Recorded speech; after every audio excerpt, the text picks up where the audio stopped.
Hallo liebe Hausbauhelden!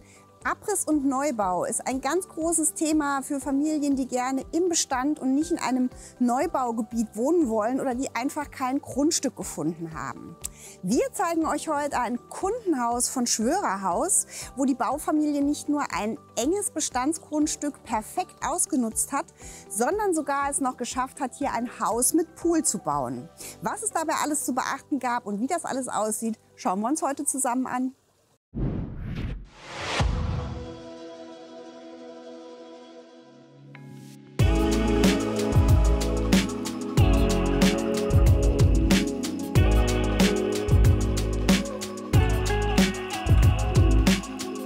Obwohl das Grundstück nur etwa 529 Quadratmeter groß ist und hier auch ein altes Haus stand, haben wir hier einen modernen Neubau mit etwa 192 Quadratmetern Wohnfläche. Das Ganze ist extra so geplant worden, dass es eingeschossig bzw. anderthalbgeschossig ist von den Bauvorschriften und eben nicht zwei Vollgeschosse ergibt, denn das war hier nicht zulässig. Wir haben ein relativ steil geneigtes Satteldach von 42 Grad. Auch da musste man sich eben anpassen an die umliegende Bebauung. Aber es gibt diese großen Flachdachgauben, diese breiten auf beiden Seiten. Und ihr seht schon, man kriegt auch eine ganz moderne Optik hin, wenn man mit Satteldach bauen muss. Ganz wichtig ist natürlich für die moderne Optik, wir haben hier keine Dachüberstände. Das Haus steht jetzt seit etwa knapp 2 Jahren und man sieht, wenn das gut gemacht ist mit dem Giebelanschluss, ist auch der Dachüberstand jetzt für den Schutz der Putzfassade nicht unbedingt notwendig. Das heißt, die Giebelwand ist einfach ein Stück hochgezogen, dahinter ist der Dachrand verborgen und obendrauf ist dann so eine ganz schmale Kante, die das abdeckt und eben auch dafür sorgt, dass da keine Wassernasen runterlaufen. Wir haben hier einen sehr, sehr flachen Dachstein, integriert auch eine dachintegrierte Photovoltaikanlage. Zur Leistung und wie das Ganze genutzt wird, sage ich euch nachher noch was. Kommen wir zu den Außenmaßen. Der Hauptbaukörper hat 11,50 Meter mal 12 Meter. Mit den Anbauelementen sind es dann 13,50 Meter mal 17,25 Meter. Es gibt nämlich hier an der Seite noch eine Doppelgarage, die angebaut und integriert ist. Auch vom Haushersteller, das dürfen wir uns diesmal auch anschauen. Und das Obergeschoss hat dann etwa 11,50 Meter mal 10 Meter. Das heißt, es ist also schon ein Stück kleiner. Ihr seht schon, es gibt hier sehr viele überdachte Außenräume. Und abgesehen von dem Pool haben wir hier eben auch geschützte Freiflächen draußen. Das sind hier fast 30 Quadratmeter überdacht, was wirklich eine ganz, ganz hohe Aufenthaltsqualität bringt. Wir haben eine weiße Putzfassade, die Fenster und Türelemente, das ist fast alles RAL 7016 oder ähnlich RAL 7016, also Anthrazit, das sind Meranti-Fenster. Und jetzt schauen wir gleich mal in die Garage bzw. durch die Garage nach vorne.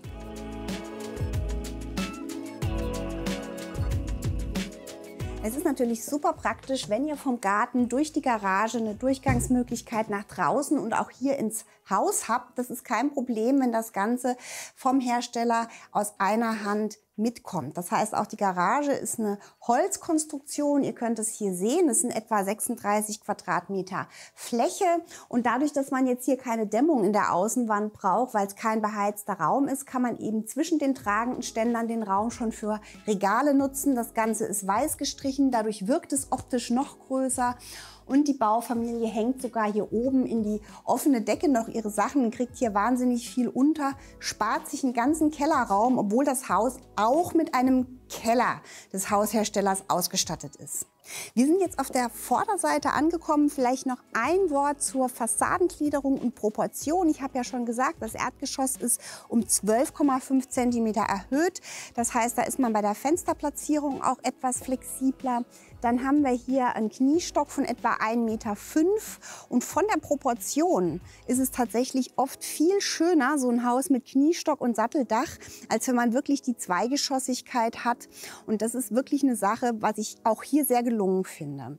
Ihr könnt schon sehen, dass die Fensterflächen teilweise mit so einem ganz dunklen Anthrazitputz zusammengefasst worden sind. Der Architektin war es wichtig, dass hier immer ähnliche Formate auftauchen. Und weil manche Fenster kleiner sein mussten, weil zum Beispiel WCs oder so dahinter liegen, hat man mit diesen Farbflächen da einheitliche Höhen und Größen hingekriegt. Die Fenster sind auch alle höher gesetzt worden. Das hat nachher Vorteile im Obergeschoss, das zeige ich euch von innen.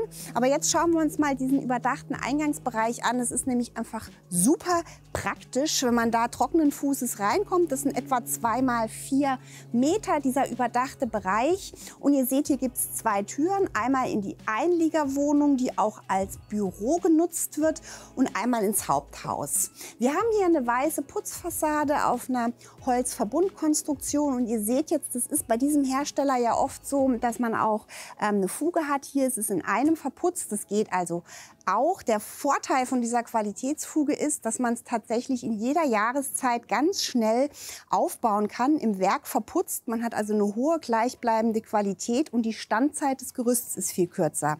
Hier war es jetzt so, dass das Gerüst wirklich 5 Monate stehen musste, weil als die erste Wand verputzt war im Oktober, wurde es zu kalt. Unter 7 Grad Außentemperatur kann man den Außenputz nicht mehr auftragen.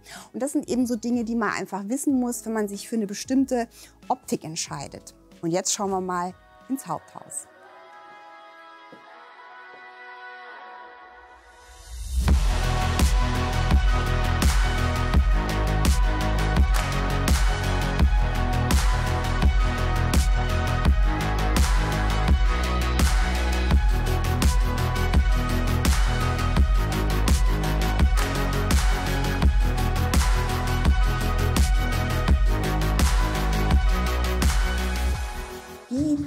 Hat 12,5 Quadratmeter und durch die Geschosserhöhung um 12 cm eine lichte Raumhöhe von 2,62 Meter im nicht abgehängten Bereich. Ihr seht hier partiell im Flur teilweise etwa 24 cm Deckenabhängung. Das ist für die Verteilung der Lüftungsanlage mit Wärmerückgewinnung und Ankühleffekt. Das ist haustechnisch natürlich eine sehr feine Sache. Ansonsten haben wir hier eine Fußbodenheizung drin unter diesem wunderschönen Fliesenboden. Das ist ein sehr hochwertiges, durchgefärbtes Feinsteinzeug in Schieferoptik mit so einer etwas rauen Oberfläche. Das ist super, da sieht man keinen Schmutz und keinen Toucher und nix. 75 mal 75. Und ansonsten haben wir hier natürlich, was ich immer ganz besonders schön finde, eine Einbaugarderobe. Auch das und wie vieles andere hier im Haus macht der Haushersteller mit seiner eigenen Designschreinerei. Das heißt, es passt dann immer alles perfekt zusammen. Man hat hier eine offene Garderobe mit Sitzmöglichkeit, mit Stauraum darunter, mit dem eingelassenen LED-Band. Dann gibt es hier große Türen und Einbauschränke, wo man alles an Garderobe unterbringt, was man eben nicht sehen will. Das heißt, die Diele ist immer perfekt aufgeräumt. Das ist die Tür in den Keller. Wir gucken am Ende kurz runter. Und hier ist das Ganze dann eben gleich so gemacht, dass praktisch eine Platte vorgesetzt ist und das Ganze bündig übergeht in die Küche. Auch hier sehr schön mit der LED-Leiste, mit den eingebauten Strahlern. Und vielleicht ist euch auch schon aufgefallen bei dem Streiflicht, dass hier Decken und Wände mit Raufaser gemacht sind und nicht, wie man es in den letzten Jahren fast nur noch gesehen hat, Malervlies gestrichen. Das hat mehrere Vorteile. Es ist wesentlich kostengünstiger, weil man dann keine Q3-Spachtelung braucht. Das ist eine aufwendige Verschachtelung der Gipskartonplatten. Und weil diese Raufaser, die mit einer sehr hochwertigen, abwischbaren Farbe gestrichen ist, auch absolut unempfindlich ist, wenn man da mal mit der Tasche hängen bleibt oder so.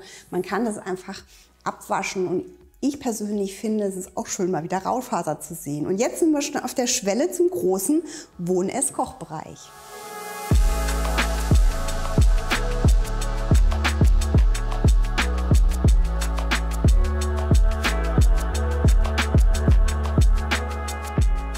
Sehr schön ist auch diese Schiebetür aus Milchglas, die übrigens auch von der Möbelschreinerei des Hausherstellers gemacht wird, die dann eben nur oben in der Schiene sehr, sehr leicht läuft. Und es ist einfach super schön, wenn man an der Stelle jetzt keine Schiene im Boden hat. Der Wohn-Ess-Kochbereich sind insgesamt 58,5 Quadratmeter, die sehr schön gegliedert sind. Der Raum geht über Eck, ist hier nochmal durch diesen Erker aufgeweitet. Und diese Küchennische hat etwa Abmessungen von 3,90 Meter mal 2,65 Meter, dass ihr euch das von den Dimensionen vorstellen könnt. Plus jeweils 60 cm Schrankennische. Ich hatte euch das ja schon gesagt, das ist sehr schön gemacht, dass das hier in einem rüberläuft. Die Einbauküche ist jetzt nicht von der Möbelschreinerei gemacht, aber über den Haushersteller mit bemustert. Die Fronten sind Arktis weiß, ganz matt und die sind wohl sehr unempfindlich. Die kann man auch sehr gut abwischen und die nehmen jetzt keinen Schmutz oder Fingerabdrücke an. Und dieses rumgezogene, das dann eben in einem hier läuft von der Front, ist sehr schön. Ganz kurz noch zu diesem Küchenblock, der hat jetzt 1,25 mal 1,93. Auch hier so eine ultramatte Platte obendrauf, die auch sehr unempfindlich ist. Man sieht also überhaupt keine Fingerabdrücke und nichts drauf. Und hier gibt es natürlich dieses bündig eingelassene Kochfeld und einen Abzug nach unten, was man ja immer wieder sieht, weil es einfach sehr schön ist. Und ich will euch das kurz zeigen, weil das eben jetzt kein System in der Mitte ist, sondern eins hinten. Und die Bauherren sagten mir, das ist super praktisch, weil wenn mal was überkocht, läuft da nichts rein. Da fährt so eine Scheibe hoch, da wird so ein Luftzug erzeugt, das saugt also wohl wirklich sehr gut ab, ist auch relativ leise, ihr hört mich immer noch sprechen. Es gibt eine sehr einfache Reinigungsfunktion, da kommt die Platte dann ganz raus, der Filter kann einfach gespült werden und das ist wohl ein super System. Dann hat man nämlich hier auch Platz an der richtigen Stelle das Licht zu platzieren, so dass ich nämlich mir nicht selber Schatten werfe in meine Töpfe beim Kochen. Ganz wichtiges Thema. Wir haben natürlich die Deckenstrahler, die Deckenintegrierten, aber eben hier auch nochmal das Licht über der Theke. Stauraum ist in dieser Küche kein Thema, denn hier haben wir neben diesen Einbaugeräten, die natürlich den Vorteil haben, dass man dann sowas wie eine Kaffeemaschine auch hier nicht rumstehen hat. Also das Ganze trägt zum aufgeräumten Arbeitsplattenbereich bei, dass es hier eben auch noch diese versteckte Tür in die Speisekammer gibt. Die Speisekammer hat etwa 2,5 Quadratmeter. Hier gibt es nochmal so einen Zwischenbereich. Ich habe euch ja gesagt, das ist hier eine tiefe Nische, dann kommt die Wand und hier sind rechts und links Einbauregale drin. Ihr könnt da gleich mal per Schnittbild reingucken.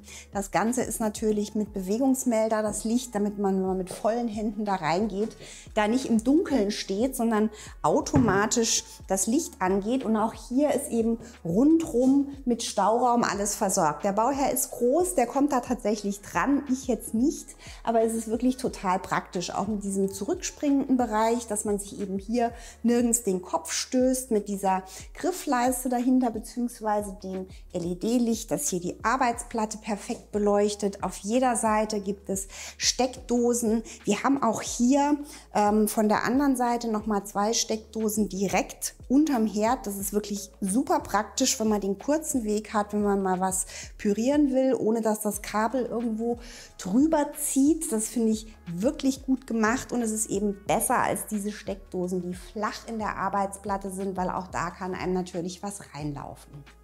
Hier haben wir jetzt den Zugang mit so einem großen Dreh-Kippbeschlag auf die überdachte Terrasse. Wie gesagt, die Meranti-Holzfenster in Anthrazit, wirklich sehr hochwertig. Die Fenster sind jetzt im Erdgeschoss alle erhöht auf 2,39 Meter. Ganz wichtig, wenn ihr die Geschosserhöhung im Erdgeschoss macht, auch die Fenster und Fenstertüren zu erhöhen, sonst wird der Sturz da oben so groß. Und das ist eben hier von den Proportionen sehr angenehm. Von der Breite ist es jetzt hier eine doppelflügelige Tür mit 1,96. Das heißt, auch wenn man jetzt nur eine Seite aufmacht, kommt man da sehr gut raus. Und ich möchte mit euch noch einmal kurz zum Pool und euch da was zur Pooltechnik erzählen.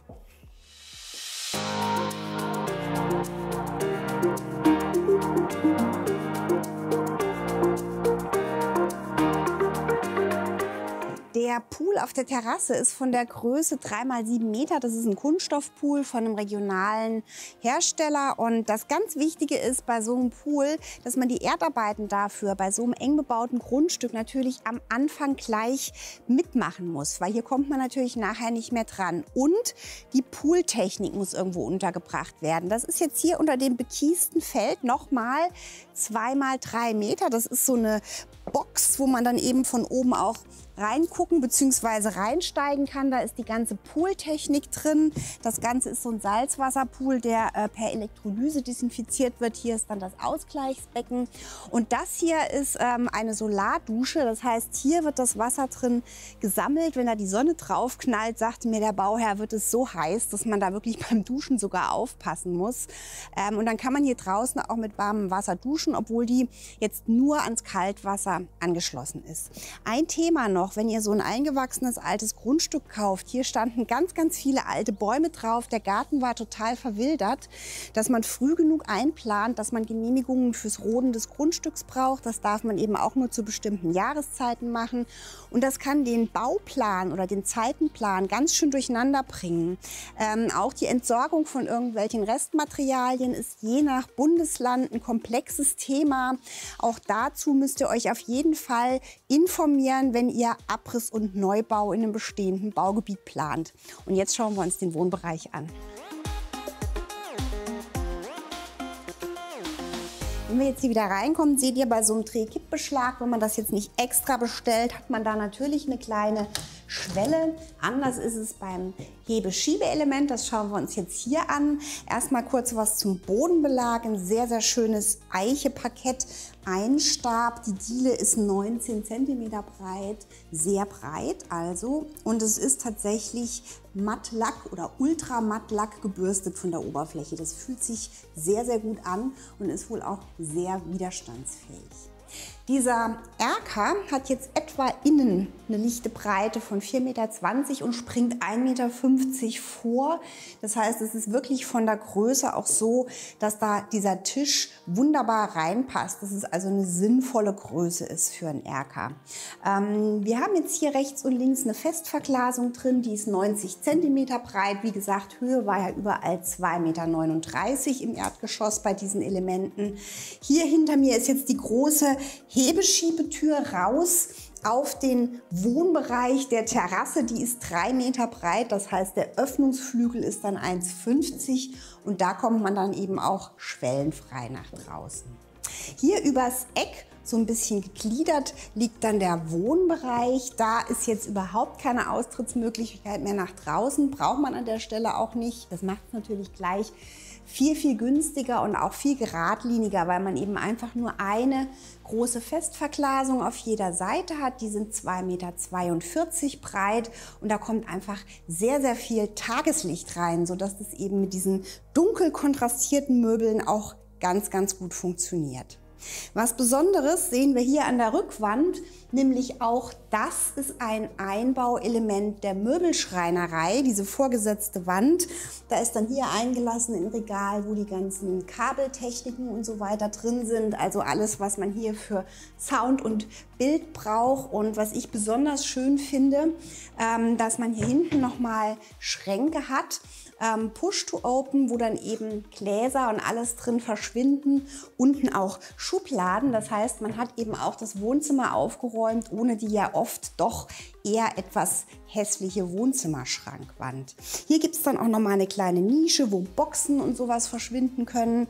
Und dann ein Highlight hier natürlich der Kamin. Ist klar, da muss dann drumherum nochmal ein feuerfester Bodenbelag. Das ist hier auch sehr, sehr schön gemacht. Da kommt wieder diese Schieferoptikfliese vom Eingangsbereich zum Einsatz. Der Übergang hier mit der Metallschiene sehr schön gelöst. Hier seht ihr den Kamin. Da gibt es auch oben eine ganz tolle Lösung, wo der durchgeht. Das schauen wir uns natürlich auch an. Und wir haben hier ein Feuer, das von 3 Seiten einsehbar ist und das Ganze auch noch mal ein bisschen gliedert. Und jetzt schauen wir uns noch die Nebenräume im Erdgeschoss bzw. die Einliegerwohnung an. Wir schauen uns die Nebenräume an hier auf der Seite. Eine Sache vielleicht noch, dieser große Spiegel. Das ist auch eine Spezialkonstruktion aus der Möbelschreinerei des Herstellers, dass das eben mit so einem Magnetverschluss gemacht ist. Man verschraubt den Magnet und der Spiegel wird da nur reingeklipst. Der ist 98 cm x 2,14. Der ist echt riesig und schwer, aber das ist wohl eine super Sache. Da hat man überhaupt kein Problem mit Aufhängen. Und das Hinterleuchtete sieht natürlich auch sehr, sehr schön aus. Hier haben wir jetzt die Schleuse, den Übergang zur Garage. Das sind nochmal etwa 4 Quadratmeter. Da ist der Heizkreisverteiler für die Fußbodenheizung platziert. Super, dann ist der schon mal aus dem Weg. Und hier gibt es wieder einen Einbauschrank aus der Möbelschreinerei. Die hat eine Besonderheit. Es ist nämlich ein Schuhschrank, der an die Abluft der Lüftungsanlage angeschlossen ist. Das heißt, die Schuhe werden immer entlüftet und getrocknet im Schrank und das finde ich wirklich eine tolle Sache. Und hier ist dann eben die Tür, wo es direkt in die Doppelgarage geht. Das ist wirklich super, super praktisch. Jetzt schauen wir noch hier ums Eck. Hier ist ein kleines Gäste-WC. Das sind nur 2 Quadratmeter. Es gibt nämlich hier unten noch ein anderes Bad, beziehungsweise oben 2. Deshalb reicht das hier auf jeden Fall. Mit 2 Quadratmetern kriegt man ein WC und ein kleines Waschbecken unter. Sehr, sehr schön gemacht ist, dass hier diese Schieferoptikfliese an der Rückwand hochgezogen ist. Und die Seitenwände, das werden wir hier in allen Bädern sehen, sind nicht gefliest, sondern mit so einer Mineralgussplatte, einer sehr hochwertigen, in weiß gemacht. Das Ganze ist dann fugenlos, sieht sehr, sehr schick aus, ist abwaschbar, leider etwa doppelt so teuer wie eine Fliese, eine Standardfliese, aber wie ich finde, sehr, sehr schön. Hier ist dann jetzt die Brüstungshöhe auch 1,40, also alles richtig gemacht, denn da vorne ist ja die Straßenseite und auch hier hat man so eine ganz schlanke Mineralgussfensterbank, die gut abwischbar ist, aber ansonsten nicht groß optisch auffällt und das finde ich sehr schön. Direkt gegenüber geht es in die Einliegerwohnung. Diese Innentüren sind übrigens Standardtüren mit einer Höhe von 2,11 Meter. Und diese innere Verbindungstür in die Einliegerwohnung dürfte es nicht geben, wenn man baurechtlich tatsächlich 2 getrennte Wohneinheiten haben wollen würde. Das wäre zum Beispiel so, wenn man für beide Wohneinheiten Förderung haben wollte. Der Bauherr arbeitet hier und sagt, es ist einfach super praktisch, dass er nicht außen rumlaufen muss. Die Einliegerwohnung insgesamt sind 27 Quadratmeter, wobei 24 Quadratmeter dieser Wohn- und Lebensbereich wäre. Da gibt es eine eigene Tür. Hier könnte später auch mal eine Pflegekraft oder ein erwachsenes Kind wohnen. Das erhöht also die Flexibilität enorm. Außerdem gibt es hier nochmal eine kleine Küchenzeile. Das heißt, er hat hier auch Kundenverkehr, kann die Leute hier autark bedienen, Kaffee machen. Es gibt hier so ein kleines Waschbecken, was ich ganz praktisch finde, mit so einer Abtropfablage. So ein Detail, was ich ganz nett finde, was hier einen Ablauf hat. Das heißt, wenn man mal was abspülen muss von Hand und hier nebendran keinen Platz für so ein Ablaufgitter hat, ist das wirklich eine sehr, sehr schöne Lösung. Man kann das natürlich auch runternehmen. Dann gibt es hier auch nochmal Herd, der schon drin ist. Das ist nämlich auch wichtig, dass da eine komplette Küche und ein Bad drin sein muss, wenn ihr das als Wohneinheit haben wollt. Und wenn es vermietet werden sollte, müsste der Mieter auch Zugang zu seiner eigenen Technik haben. Wenn man eine Verbindung zum Wohnraum haben wollte, müssten das 2 Türen mit einem neutralen Flur dazwischen sein. Jetzt sind wir aber schon hier im Bad. Es gibt also hier ein voll eingerichtetes Bad, auch das praktisch für Kundenkontakt. Das ist 3 Quadratmeter groß. Brüstungshöhe hier wieder 1,40. Da ist jetzt eben auch ein kleineres Fenster drin. Hier ist wieder alles mit diesem wunderschönen Mineralgussmaterial gemacht. Komplett hier der Spritzschutz ums Waschbecken und im Bereich der Dusche. Das ist jetzt einfach eine Standarddusche, beziehungsweise die ist sogar etwas kleiner. Die ist jetzt 80 x 80 mit so einer ganz flachen Duschtasse. Das ist eine Acryl-Duschtasse und wie gesagt, die Wände sind hier in Mineralguss gemacht und das werden wir jetzt auch gleich oben in den Bädern nochmal sehen, dass es einfach sehr edel und sehr schön aussieht. Und das schauen wir uns jetzt an. Über eine sehr schöne, gerade, einläufige, aufgesattelte Holztreppe geht es nach oben. Das ist jetzt hier eine Eiche in einer ganz glatten, also nicht Wildeiche-Optik. Die Setzstufen sind in weiß. Das Ganze ist mit LEDs hinterleuchtet, was einfach nicht nur schick aussieht, sondern nachts eben auch wirklich eine hohe Sicherheit gibt. Und das Ganze ist ja, weil darunter ein Kellerabgang liegt, zu einem ungedämmten Keller, auch eben eine geschlossene Treppe, was an der Stelle auch sehr praktisch ist. Und jetzt schauen wir, wie es oben weitergeht.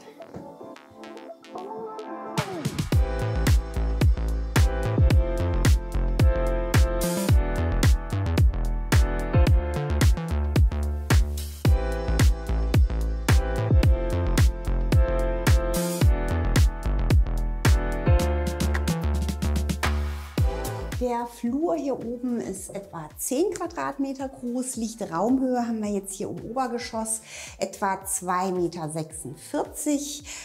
Sehr schön ist auch der Mineralguss hier oben auf der Brüstung. Das lässt sich nämlich viel besser abstauben, als wenn man da jetzt eine Raufaseroberfläche hat. Und auf dem Boden gibt es hier im ganzen Obergeschoss einen hochwertigen Teppichboden. Das ist bei dem Hersteller auch Standard und das hat mehrere Vorteile. Es ist erstens sehr wohnlich und gemütlich, trittschalltechnisch viel günstiger, auch für Allergiker günstig, weil der Teppich den Staub bindet und jetzt nicht wie bei einem Vinylboden oder so der Staub dann aufgewirbelt wird. Das Highlight in diesem Raum ist natürlich das Sitzfenster. Das ist jetzt eine Festverglasung 1,60 x 1,80. Auch dieser Rahmen ist jetzt von der Möbelschreinerei des Hausherstellers eingebaut. Auch hier gibt es dann drumherum wieder Stauraum, wo man einfach unheimlich viel unterbringt, was man dann eben ansonsten in irgendwelchen Schränken oder auch offen rumstehen hat. Das ist jetzt hier keine Eiche, sondern ein Holzdekor. Die Sitztiefe sind etwa 53 cm und dadurch, dass man eben auch auf das bekieste Flachdach von dem Vordach guckt, finde ich, hat man es hier sehr schön. Man guckt da jetzt nicht so runter und man wird vor allen Dingen von der Straße von unten jetzt da auch nicht so direkt gesehen. Auf der Seite liegt jetzt der Kinderbereich, total optisch und akustisch getrennt vom Elternbereich und das schauen wir uns jetzt auch noch an.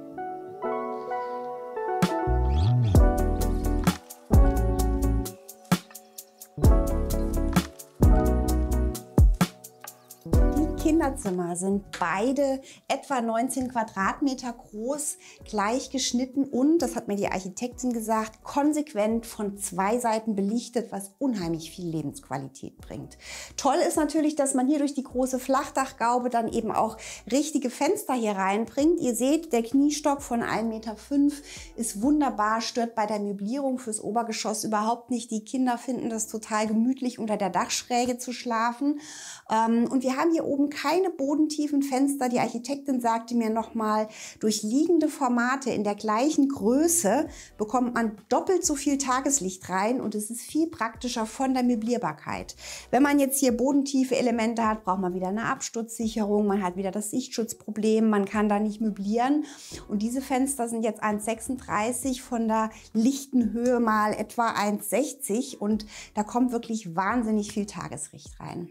Was die beiden Kinder sich gewünscht hatten, war eine eigene Ankleide. Wir dürfen da nachher auch reingucken. Das ist nämlich hier praktisch eine Schranknische, die ist fast 80 cm tief, wo dann eben in diesen Einbauschränken ganz viel Klamotten verschwinden können. Und zwischen den beiden Kinderzimmern gibt es ein eigenes Kinderbad. Dadurch sind die Räume natürlich akustisch voneinander getrennt. Der Raum ist wunderbar benutzt. Man hat die Möglichkeit, hier ein Kinderbad zu machen. Vom Flur aus könnte man ja wegen der Treppe da gar keine Tür reinmachen. Und man hat die Möglichkeit, ein Tageslichtbad zu haben, wo man eben auch ein Fenster hat. Deshalb hatten wir hier außen auch die schwarze Fläche, weil hier natürlich jetzt mit der hohen Brüstung und weil man Platz für den Spiegel braucht, einfach dieses Fenster ein bisschen kleiner ist. Der Raum insgesamt ist 4 Quadratmeter groß. Das Bad ist 1,70 breit. Man hat, wie gesagt, da in der Mitte die Wand und dann auf zwei Seiten 80 cm Schranknische.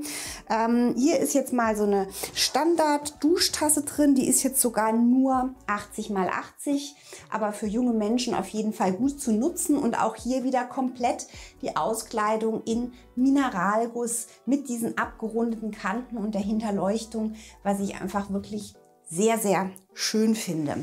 Hier hinten dran versteckt sich dann das WC. Auch da ist das Mineralgussmaterial an der Wand durchgezogen.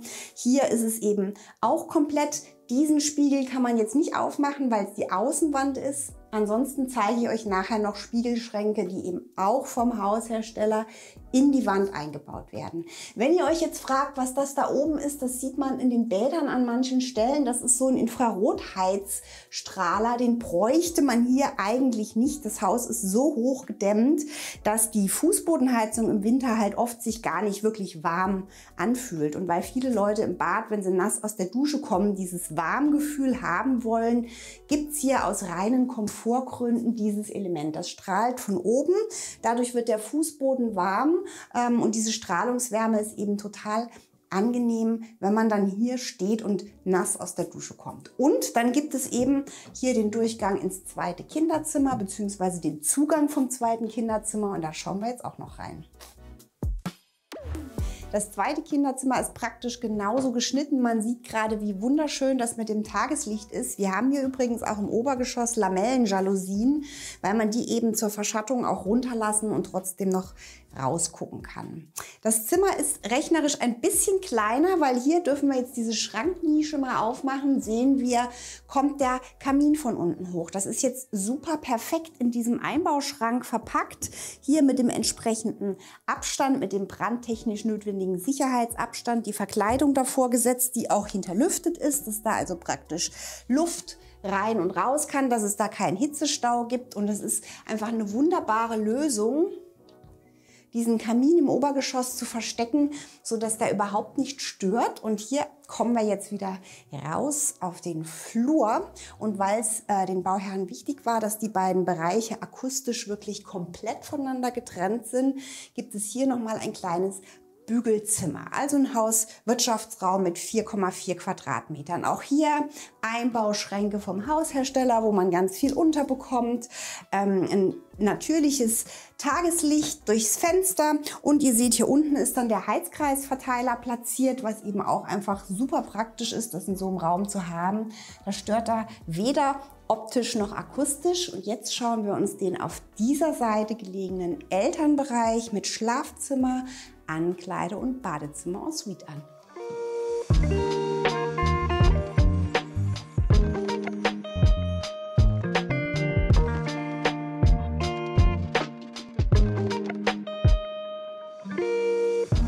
Elternschlafzimmer hat 10,7 Quadratmeter und hier sieht man jetzt, diese Flachdachgaube durfte nicht breiter werden, weil sonst das Ganze hier oben zu viel Wohnfläche gekriegt hätte und als zweites Vollgeschoss gezählt hätte.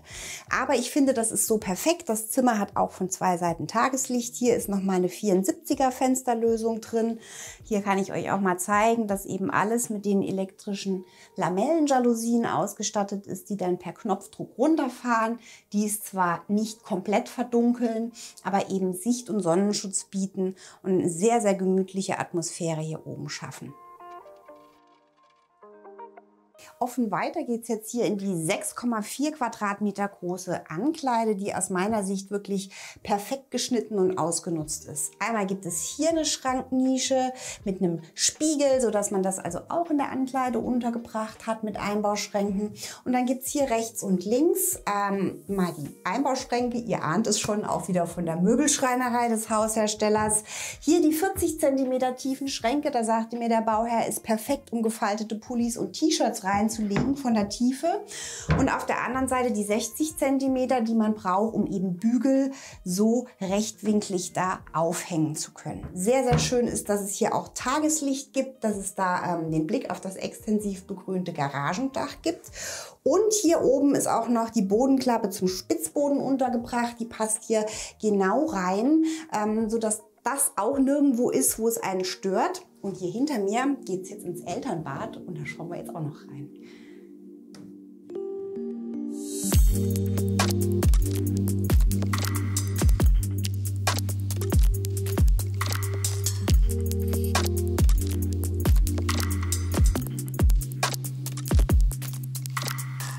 Das Bad ist mit 11,7 Quadratmetern nicht riesig, aber durch zwei Wände sehr geschickt gegliedert. Das erste ist hier links von mir diese Einbaudusche, ein Traum in Weiß, komplett mit Mineralguss ausgekleidet. Dann gibt es hier diese hinterleuchtete Nische mit Mineralguss, die sehr, sehr schön mit diesen abgerundeten Ecken ist. Die Tiefe ist hier 1,60. Der Bauherr sagte mir, das funktioniert vom Spritzschutz wunderbar.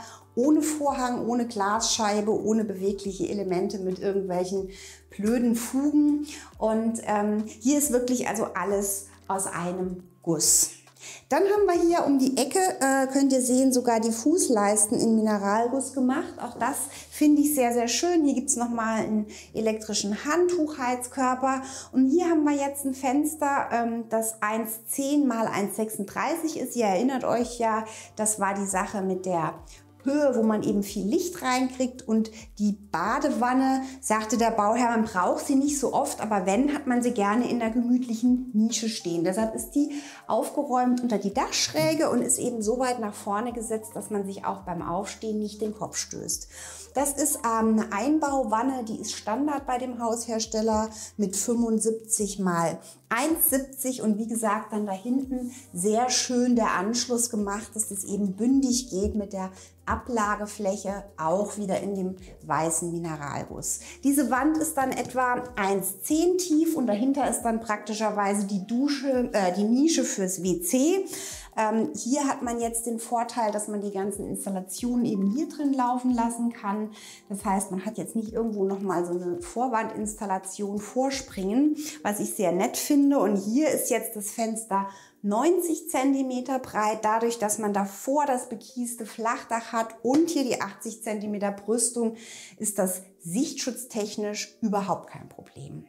Auch von der Möbelschreinerei des Hausherstellers ist diese komplette Waschtischkombination wieder in Mineralguss mit diesen eingelassenen Waschbecken. Wenn das ein hochwertiges Material ist, ist das auch wirklich sehr unempfindlich und wie ich finde sehr edel. Man hat an die Steckdosen gedacht, auch diese in die Wandnischen eingelassenen Spiegelschränke sind vom Haushersteller gemacht, was einfach sehr praktisch ist. Auch da sind nochmal jeweils 2 Steckdosen drin, sodass man da eben auch Elektrogeräte wie ein Rasierer oder eine Zahnbürste aufladen kann und das eben hier sehr aufgeräumt ist und nichts rumsteht.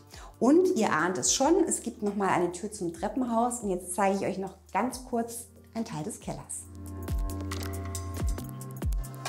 Der Hersteller hat eine eigene Kellerfertigung, das heißt, er liefert auch die Keller. Dieses Haus steht im Grundwasser, deshalb wurde der Keller als weiße Wanne ausgeführt. Und das Ganze ist ja ein ungedämmter Nutzkeller, aber von der Raumhöhe ist er mit einer Geschosshöhe von 2,86 Meter wie ein Wohnkeller gebaut worden. Die Lichtraumhöhe sind dann 2,56 Meter und das hat auch einen Grund, denn die Familie nutzt diesen Keller als Sport- und Fitnessraum. Hier gibt es einmal eine Tischtennisplatte und da braucht man eben einfach die Höhe, wenn man da Tischtennis spielen will. Hier gibt es auch so Kellerschachtfenster, sodass hier auch natürliches Licht reinkommt und ansonsten gibt es hier unten noch einen zweiten Fitnessraum. Die Haustechnik ist hier untergebracht und es gibt einen sehr, sehr großen Vorratsraum. Wenn euch die Haustechnik interessiert, die dieser Hersteller in der Regel einbaut, da habe ich euch noch mal ein anderes Video verlinkt, wo wir da ganz ausführlich drauf eingehen. Dann könnt ihr euch das dort angucken.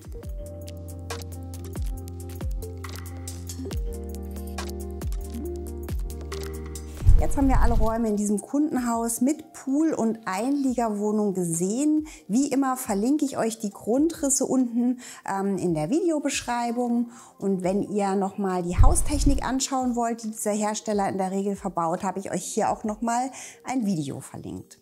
Und wenn ihr noch mehr Videos von uns schauen wollt, dann abonniert doch unseren Kanal. Am besten mit Glocke, denn dann verpasst ihr auch alle weiteren Videos nicht von und für Hausbauhelden.